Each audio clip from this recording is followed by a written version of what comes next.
unlike the ankle tape, we want to limit some of that dorsiflexion. So we're actually going to have you relaxed, maybe even a little bit of slight plantar flexion there.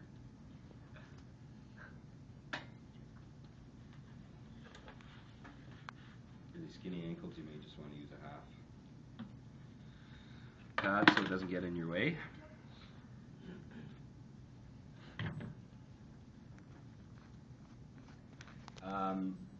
Anchor strip at the calf for guys or females with really hairy legs. You may want to put a Pro wrap around because you'll catch a lot of that hair. So.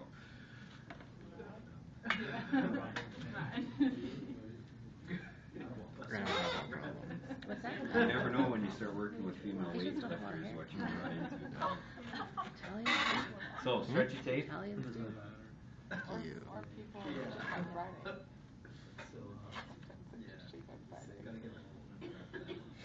The other thing I should mention, there's two densities. This is lightweight stretchy tape. This is heavy stretchy tape. So this has got way more give to it. Usually we use the lightweight stuff for anchors across muscles. The heavier stuff we may use on really big athletes, or you'll see we'll use it to actually support and stabilize the Achilles because we want a lot of support for it. So there's the two types as well. Bottom anchor, like we've done so many times before, across the tarsals. Again, not real tight, just laying it on so we've got tape there to anchor from.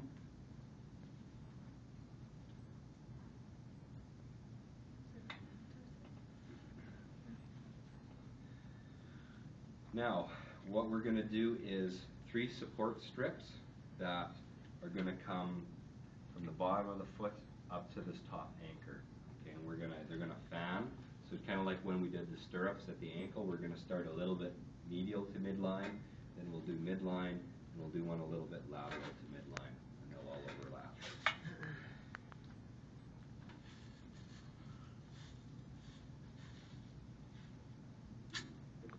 I usually like to go up, measure, and then tear, and then lay down.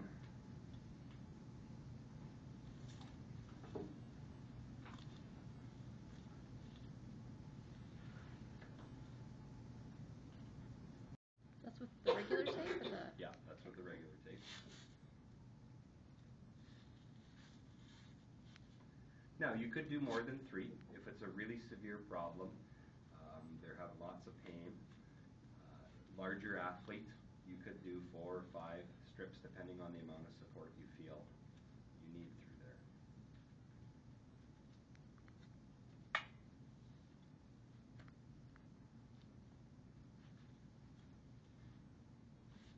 So far, so good? Okay. Now the thick stretchy tape.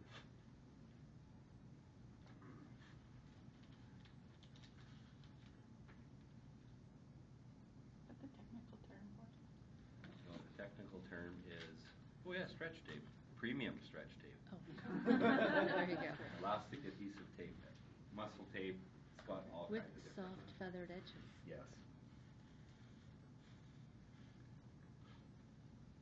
Okay. Now, a couple different ways you can do this, again, depending on the book that you're reading, depending on the course that you've taken. You can tear and lay it down right there, or you can tear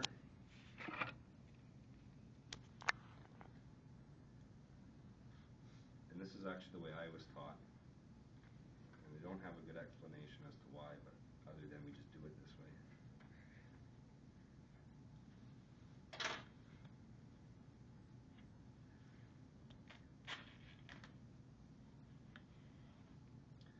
To split it at the top,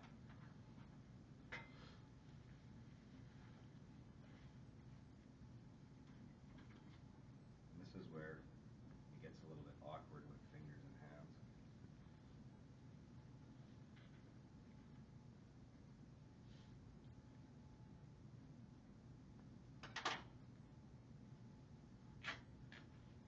And to go like this, make a V with it. Now, what difference the V makes versus just laying it straight on, I have no idea. I don't know that there's necessarily a difference.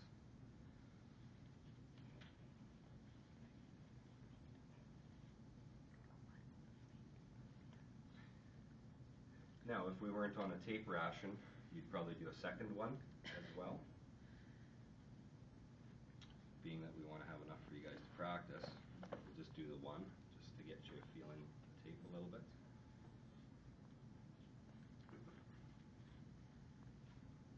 So you usually just do two? I would usually just do two, yeah. Again, unless it was a larger individual where you felt you needed maybe you laid 4 or 5 strips of the athletic tape down, you might do 2 or 3 strips of the stretch tape as well if you felt like you needed a lot of support.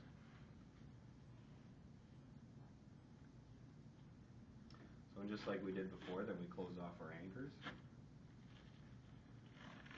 or repeat our anchors.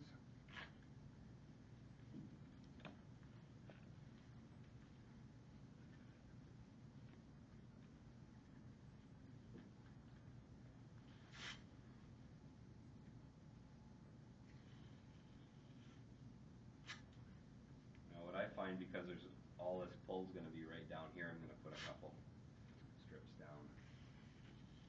Again, not real tight. We're just trying to hold a stretch tape in place, but we don't want it pulling free.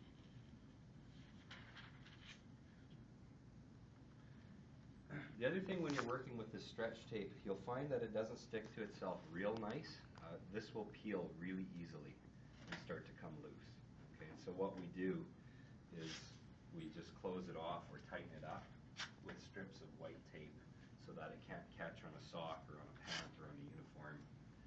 We're not going circumferentially around the muscle, so we don't have to worry about constriction.